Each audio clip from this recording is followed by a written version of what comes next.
اسلاف ہیں، صحابہ کرام کے بعد ائمہ، یہ ہمارے اسلاف میں چوٹی میں ہیں۔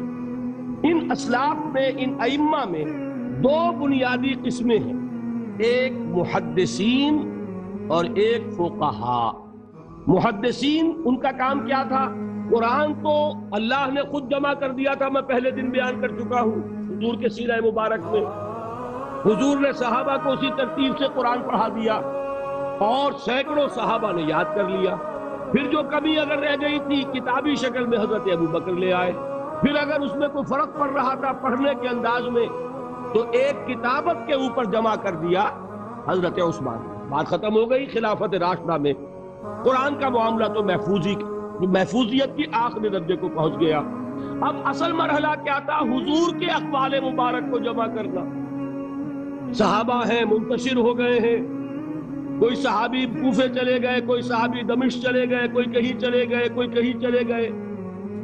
اب ان سب کے پاس، کسی کے پاس اتنی احادیث، کسی کے پاس اتنی احادیث، ان کو جمع کرنے کا کام، پھر چھان پھٹک کرنے کا کام، پھر مرتب کرنے کا کام یہ کس نے کیا؟ محدثین کرام۔ بہت بڑے محسن ہیں اس امت کے محدثین کرام، پوری زندگیاں کھپائیں۔ ایسا بھی ہوا ہے ایک محدث مدینے سے چلتے ہیں، انہیں معلوم ہوتا ہے کہ ایک صحابی دمشق میں ہے، ایک حدیث وہ بیان کرتے ہیں، ذرا باریک بات ہے سمجھ لیجئے گا۔ ان کو وہ حدیث معلوم تھی، لیکن وہ حدیث 3 راویوں کے راستے سے آ رہی تھی۔ ان کے پاس جو حدیث تھی وہ 2 راویوں کے حوالے سے تھی۔ اب وہ جاتے ہیں اور وہ دمشق کا سفر کرتے ہیں صرف اس حدیث کو سننے کے لیے، سواری سے اترتے بھی نہیں۔ میں نے سنا ہے آپ حضور کی یہ حدیث بیان کرتے ہیں، جی ہاں، ذرا مجھے سنا دیجئے۔ سنا دیا، ویسے ہی اپنے اونٹ کی جو ہے گردن موڑ لی کہ واپس، بھائی اترو، ٹھہرو، قیام کرو۔ نہیں، میں صرف ایک حدیث رسول تم سے سننے کے لیے آیا تھا، میں اپنے اس سفر میں کوئی اور مقصد جمع نہیں کرنا چاہتا۔ یہ کام کیا محدثین نے۔ لوگ سمجھتے ہیں جیسے کہ ڈرائنگ رومز میں بیٹھے ہوئے آرام سے کتابیں پڑھتے ہیں، شاید ایسے ہی محدثین کا کام تھا۔ انہوں نے جس طرح زندگیاں لگائی ہیں اور جس طریقے سے حدیث کو جمع کرنے کے لیے مشقتیں جھیلی ہیں، اس کا آج ہم تصور نہیں کر سکتے۔ اچھا، وہ تو محدثین کرام ہیں، ان میں بھی اب ایک کا نام نوٹ کر لیجئے، چوٹی پہ کون ہے؟ امام بخاری، امام مسلم، امام ترمذی، امام احمد ابن حنبل، امام ابن ماجہ، امام ابو داؤد، سب ہیں۔ لیکن چوٹی پر رئیس المحدثین کون ہے؟ امام بخاری۔ اچھا، اب تیسرا طبقہ ہے ہمارے ہاں، دوسرا، وہ ہے فقہاء۔ قرآن بھی جمع ہو گیا، حدیث بھی آ گئی، اب اس سے احکام نکالنے بھی تو ہے نا، استدلال کرنا ہے، حدیثوں کو جوڑنا ہے، قرآن کے ساتھ ان کا ربط تلاش کرنا ہے، اور پھر کوئی حکم تلاش کرنا ہے، اجتہاد کرنا ہے۔ یہ کام جنہوں نے کیا انہیں ہم کیا کہتے ہیں؟ فقہاء کرام۔ اور ان میں بہرحال جو لوگ یہاں جمع ہیں، مجھے یقین ہے کہ وہ اس بات کو تسلیم کرتے ہوں گے کہ ان میں چوٹی پر ہیں امام ابو حنیفہ رحمۃ اللہ علیہ، امام اعظم۔ پوری دنیا نے تسلیم کیا ہے کہ قانون کا جتنا سینس امام ابو حنیفہ کو ہے، قانون ایک علیحدہ شے ہے، اخلاقیات علیحدہ چیز ہیں۔ ایک شے کا اخلاقی تقاضا کچھ اور ہے، قانونی تقاضا کچھ اور ہے۔ آپ کو کسی نے تھپڑ مارا، اخلاقی تقاضا کیا ہے؟ معاف کر دو بھائی، اور قانونی تقاضا کیا ہے؟ جوابی تھپڑ رسید کرو، اس لیے کہ اگر یہ نہیں کرو گے تو اس کی ہمت افزائی ہوگی، یہ کسی اور کو بھی تھپڑ مارے گا۔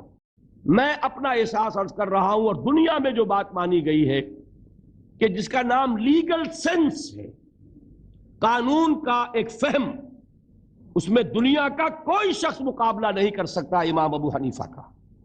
آپ صحابہ کو ان سے مستثنیٰ کر دیجئے، ظاہر بات ہے انبیاء اور رسولوں کا معاملہ نہیں ہے، تو باقی انسانی نوع انسانی کے اندر امام ابو حنیفہ کا پلے کا کوئی شخص، ان کے برابر کا کوئی شخص قانون کا فہم رکھنے والا آج تک پیدا نہیں ہوا۔ تو سید الفقہاء کون ہوئے؟ امام ابو حنیفہ۔ اور رئیس المحدثین کون ہے؟ امام بخاری۔ یہ ساری جو میں نے اس وقت آپ کو تمہید بیان کی، وہ اس مسئلے کے لیے پریشان کن مسئلہ یہ ہے کہ امام ابو حنیفہ کی طرف یہ بات منسوب ہے کہ وہ یہ فرماتے ہیں الایمان قول، ایمان نام ہے صرف قول کا، عمل اس میں زیر بحث نہیں آتا۔ ولا یزید ولا ینقص، وہ ایمان نہ گھٹتا ہے نہ بڑھتا ہے۔ اب دوسرا سٹیٹمنٹ سنیے، وہ ہے امام بخاری کا، رئیس المحدثین کا، الایمان قول وعمل، ایمان نام ہے قول اور عمل کے مجموعے کا، قول اور عمل دونوں چیزیں ایمان میں شامل ہیں۔ وَيَزِيدُ وَيَنْقُصُ، وہ گھٹتا بھی ہے بڑھتا بھی ہے۔ ایک مسلمان کو پریشان ہو جانا چاہیے کہ نہیں؟ ایمان جیسی بنیادی بات، سارا قصر تو یہیں سے تعمیر ہونا ہے، جڑ بنیاد ایمان ہے۔ ایمان کے بارے میں کوئی 14ویں صدی کے 15ویں صدی ہجری کے کوئی علماء ہو، بڑے سے بڑے ہو، ان کا اختلاف ہو جائے تو تشویش نہیں ہوگی۔ یہ کن کے درمیان اختلاف ہو رہا ہے؟ رئیس المحدثین امام بخاری اور سید الفقہاء امام ابو حنیفہ، اور کتنا بنیادی اختلاف، بظاہر متضاد باتیں، بظاہر کہہ رہا ہوں میں، تو یہ تو معلوم ہوتا ہے کہ بہت زبردست اختلاف ہے جو حل نہیں ہو سکے گا۔ اللہ تعالیٰ کا شکر ادا کرتا ہوں، اس نے اس کا حل سمجھایا، اور کیسا سمجھایا؟ میں پورے انشراح صدر کے ساتھ کہہ رہا ہوں، اس میں کوئی تصنع نہیں، کوئی تکلف نہیں۔ میرے نزدیک دونوں باتیں 100% درست ہیں۔ یہ نہیں کہ 50% یہ درست 50% وہ درست، نہیں، یہ بھی 100% درست، یہ بھی 100% درست۔ فرق کیا ہے؟ محل مختلف ہے۔ امام ابو حنیفہ قانونی ایمان کی بات کر رہے ہیں، اور امام بخاری حقیقی ایمان کی بات کر رہے ہیں۔ قانونی ایمان کے اعتبار سے 100% درست ہے یہ بات کہ وہ صرف قول ہے، عمل نہیں زیر بحث آئے گا۔ ایک شخص نماز نہیں پڑھتا کافر نہیں ہے، نماز کا منکر ہو جائے کافر، زکوٰۃ نہیں دیتا فاسق ہے فاجر ہے، کافر نہیں ہے، زکوٰۃ کہہ دے کہ ہے ہی نہیں دین میں، کافر۔ تو معلوم ہوا کہ قانونی ایمان جس پر دار و مدار ہے کفر اور اسلام کا، اس کا کل دار و مدار صرف قول پر ہے، اقرار باللسان پر ہے۔ یہ بات آپ نے سنی ہوگی، امام ابو حنیفہ کا قول ہے 100% درست کہ گناہ کبیرہ سے بھی انسان کافر نہیں ہوتا۔ کبیرہ گناہ ہے، شراب پی ہے، کافر نہیں ہے، حد لگا دو۔ حضرت عمر نے اپنے بیٹے پر حد جاری کی، ایک مرتبہ مصر میں حد جاری ہو چکی تھی، لیکن حضرت عمر کو احساس ہوا کہ وہاں شاید رعایت کی گئی ہوگی خلیفہ کے بیٹے پر حد جاری کرنے میں، لہذا پھر بلایا اپنے پاس اور دوبارہ حد جاری۔ اگر کسی سے زنا ہو گیا ہے، میں آپ کو واقعہ سنا چکا، غامدی خاتون کہ ذرا کسی نے کہہ دیا بے حیا عورت تھی، تو حضور نے کیسی ڈانٹ پلائی ہے، کتنا اس کا رتبہ بیان کیا ہے۔ اس نے تو وہ توبہ کی ہے کہ مگر مدینے کی پوری آبادی پر اس کو تقسیم کر دیا جائے تو سب کی نجات کے لیے کافی ہو جائے۔ البتہ حقیقی ایمان، اب یہاں زمین و آسمان کا فرق آ جائے گا۔ ایمان دل میں اتر جائے تو کون نہیں جانتا کہ دل میں جو بات اتر جائے وہ عمل پر ضرور اثر انداز ہوتی ہے۔ یہ بات سیدھی سی ہے، دل میں یقین ہو عمل اس کے مطابق ہوگا۔ 2 اور 2 4 کی طرح مثالیں دے دوں آپ کو۔ آپ کو یقین ہے آگ جلاتی ہے، آپ ہاتھ ڈالتے ہیں اس میں، کیوں؟ یقین ہے کہ جلاتی ہے، لہذا کوئی شخص ہاتھ نہیں ڈالے گا، غلطی سے پڑ جائے تو پڑ جائے، جان بوجھ کے کون ڈالے گا؟ اچھا، میں بلکہ یہاں تک کہا کرتا ہوں کہ یقین تو بڑی دور کی شے ہے، گمان بھی ہو، گمان، اس کا نتیجہ بھی عمل میں نکل آتا ہے۔ کون شخص نہیں جانتا کہ سارے سانپ زہریلے نہیں ہوتے؟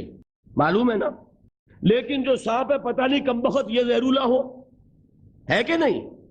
یقین نہیں ہے کہ یہ زہریلا ہے، ہو سکتا ہے کہ زہریلا ہو، صرف ظن ہے نا، آپ قریب پھٹکتے ہیں اس کے۔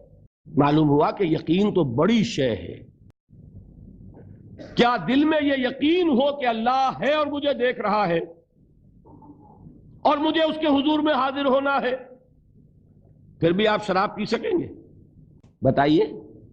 اگر چوراہے پر کانسٹیبل کھڑا ہے، آپ نے دیکھ لیا، آتی آپ نے دیکھا ایک کونے میں موٹر سائیکل لے کر تیار سارجنٹ بھی کھڑا ہے. آپ کی گاڑی صحیح جگہ آ کے رک جائے گی نا, 1 انچ آگے نہیں بڑھے گی. اور اگر آپ نے دیکھا کہ چوراہا خالی ہے, کوئی دیکھنے والا ہے نہیں, تو اچھے بھی دائیں بائیں دیکھ کے نکل جاتے ہیں کہ نہیں؟ آدمی اپنے آپ کو دھوکہ دیتا ہے, بھائی یہ سارے ٹریفک رولز بچاؤ کے لیے ہے نا, تو دور دور تک کوئی ٹریفک نہیں ہے, خامخواہ کھڑا رہوں میں یہاں کائے کے لیے. لیکن دور دور تک کوئی ٹریفک نہ ہو لیکن سارجنٹ کھڑا ہو, پھر آپ پابندی کریں گے کہ نہیں؟ اگر یہ یقین ہو کہ اللہ ہے اور مجھے دیکھ رہا ہے, تو کیا اس کا قانون توڑیں گے آپ؟ یقین والے ایمان کے ساتھ معصیت جمع نہیں ہو سکتی. قانونی ایمان کے ساتھ معصیت کے ڈھیر لگ سکتے ہیں, جیسے کہ ہمارے ہاں ہے لما تقولون ما لا تفعلون کبر مقتا عند اللہ ان تقولوا ما لا تفعلون. اے ایمان کے دعوے دارو, کیوں کہتے ہو جو کرتے نہیں ہو؟ اللہ کے غضب کو بھڑکانے والی ہے یہ بات کہ تم کہو جو کہ کرتے نہیں. ہماری امت کی اکثریت کا حال یہی ہے کہ نہیں؟ یہ کیا بات ہے کہ قانون